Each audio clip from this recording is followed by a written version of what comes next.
छत्रपती संभाजीनगरमधली विधानसभा निवडणूक वेगळ्या अर्थानं चर्चेत होती। शिवसेनेच्या या बालेकिल्ल्यात उद्धव ठाकरेंच्या शिवसेनेचा एकही उमेदवार निवडून आला नाही आणि आता त्यावरनं संजय शिरसाट यांनी गंभीर आरोप केलाय आणि तो म्हणजे पैसे घेऊन तिकीट विकल्याचा।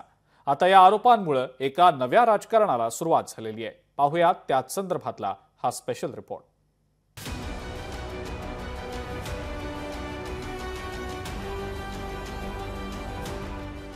छत्रपती संभाजीनगरमध्ये पैसे घेऊन तिकीट, कुणाला झाला धनलाभ, ते दोन नेते कोण?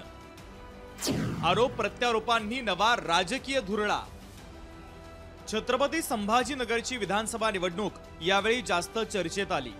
ज्या छत्रपती संभाजीनगरला शिवसेनेचा बालेकिल्ला म्हटलं जायचं, त्या बालेकिल्ल्यात शिवसेना उद्धव बाळासाहेब ठाकरे पक्षाची एकही जागा निवडून आली नाही।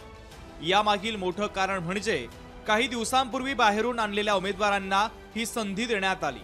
मात्र ज्या कार्यकर्त्यांनी पदाधिकाऱ्यांनी अनेक वर्षांपासून जीव तोडून पक्षासाठी कामं केले, त्यांना डावलून आयात केलेल्या उमेदवारांना उमेदवारीचं बाशिंग बांधलं। दुर्दैवानं उद्धव बाळासाहेब ठाकरे पक्षाचे सर्व उमेदवार पडले, तर दुसरीकडे बाहेरून आलेल्या उमेदवाराकडून पैसे घेऊन त्यांना उमेदवारी दिली, असा गंभीर आरोप शिवसेना उद्धव बाळासाहेब ठाकरे पक्षावर केला जातोय। अचानक आले, तिकीट दिले, पैसे घेऊन तिकीट देणे आणि त्यांनी पक्ष सोडणे, याचा अर्थ तुम्ही समजून घ्या की हे लोक टिकणारे नव्हते। हे खैरेला जर जाणीव झाली असेल आणि त्या अर्थानं जर त्यांनी माझी मदत केली असेल तर मी त्याचा आभार मानतो। याबाबत बोलताना उद्धव ठाकरे यांचे जुने सहकारी चंद्रकांत खैरे यांनी देखील 2 जणांना धनलाभ झाला असे गंभीर आरोप केले आहेत। दोघांनाही धनलाभ झाला, दोघांनाही धनलाभ आहे, परंतु प्रत्यक्षात त्या ठिकाणी मी तुम्हाला सांगतो, धनलाभ सोडून द्या, पक्ष टिकवणे, पक्ष वाढवणे, सगळ्यांना घेऊन चालणे, हा गुणधर्म पाहिजे, हा गुणधर्म नाहीये।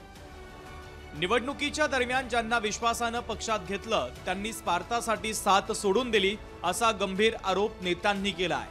उमेदवारी पैसे देऊन घेतल्याचा आरोप हा गंभीर असून शिवसेना उद्धव बाळासाहेब ठाकरे पक्षातील मोठ्या नेत्यांवरही आरोप केला जातोय।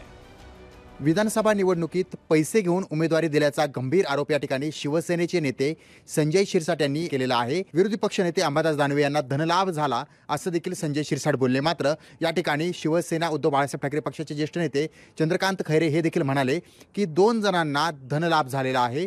मात्र या ठिकाणी धनावरून आता प्रश्नचिन्ह उपस्थित केला जातोय। एकीकडे धनाचा आरोप केला जातोय तर दुसरीकडे पैसे घेऊन उमेदवारी दिल्याचा आरोप केला जातोय। सचिन बडे, लोकशाही मराठी, छत्रपती संभाजीनगर।